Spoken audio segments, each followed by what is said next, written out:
কওমি মাদ্রাসার ভিতরে নীরবে একটা বিপ্লব ঘটে যাচ্ছে। ক্লাসের সবচেয়ে মেধাবী, সচেতন এবং বহুমাত্রিক জানাশোনা শিক্ষার্থীদের বড় একটা অংশ জামাতের রাজনীতির দিকে ঝুঁকছে।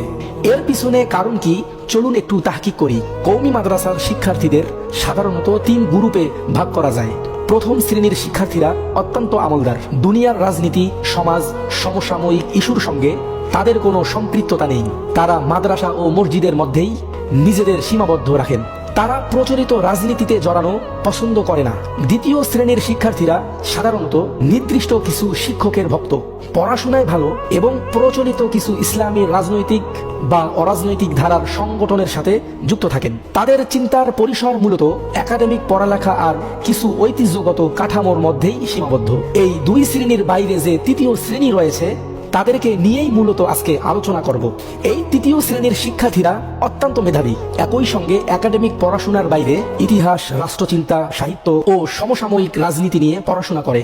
তাদের কথাবার্তা, চালচলন, দৃষ্টিভঙ্গি অন্যদের থেকে আলাদা। এই শ্রেণীর শিক্ষার্থীরাই মূলত জামাতের রাজনীতি বেছে নিচ্ছে। কিন্তু কেন?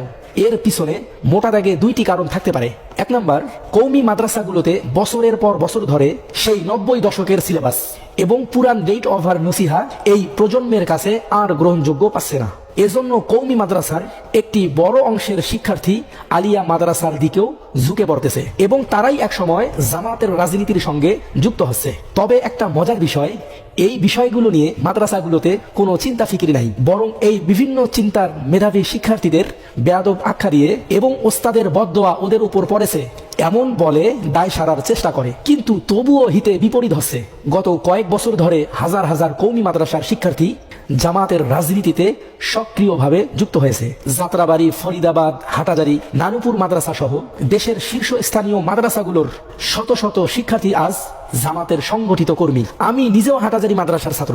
এই স্রোত আর কখনো থামানো যাবে না, কারণ এই শিক্ষার্থীরা চায় যুগ উপযোগী সিলেবাস, আধুনিকতার সঙ্গে সামঞ্জস্যপূর্ণ শিক্ষা এবং সেই ধারাবাহিকতায় যোগ্যতা অনুযায়ী সম্মানজনক কর্মসংস্থান। শুধুমাত্র আকাবিরদের উপদেশে আর তারা সন্তুষ্ট নয়। দ্বিতীয়ত, কোরআন হাদিসে যে সিয়াসাত বা রাষ্ট্রচিন্তা পড়ানো হয়, তার বাস্তব প্রয়োগ কওমি ধারার কোনো ইসলামী রাজনৈতিক প্ল্যাটফর্মে তারা দেখতে পাচ্ছে না। তাদের দৃষ্টিতে ইসলামী নীতিমালার ভিত্তিতে সুশৃঙ্খল রাজনৈতিক চর্চা একমাত্র জামাতেই চলমান। মাদ্রাসা কেন্দ্রিক অন্যান্য রাজনৈতিক দল কার্যত পার্ট টাইম রাজনীতিতে অভ্যস্ত। ওয়াজ মাহফিল, খানকা বা অন্যান্য ব্যস্ততার ফাঁকে যতটুকু পাওয়া যায় সেটুকুই রাজনীতিতে দেয়। এইভাবে সুন্দর রাজনীতি সম্ভব নয়, এ কথা এই সচেতন প্রজন্ম ভালোভাবেই বুঝে ফেলেছে। একটা সময় কওমি মাদ্রাসাগুলোতে আবল তাবল বলে যেভাবে এই সব প্রশ্ন এড়িয়ে যাওয়া যেত, এখন আর তা সম্ভব নয়। এই শিক্ষার্থীরা এখন সব বোঝে, বাস্তবতা এবং আধুনিকতা বোঝে। তাদের এখন বোঝাতে হলে যুগ উপযোগী সিলেবাস এবং একটি শক্তিশালী রাজনৈতিক প্ল্যাটফর্ম প্রয়োজন।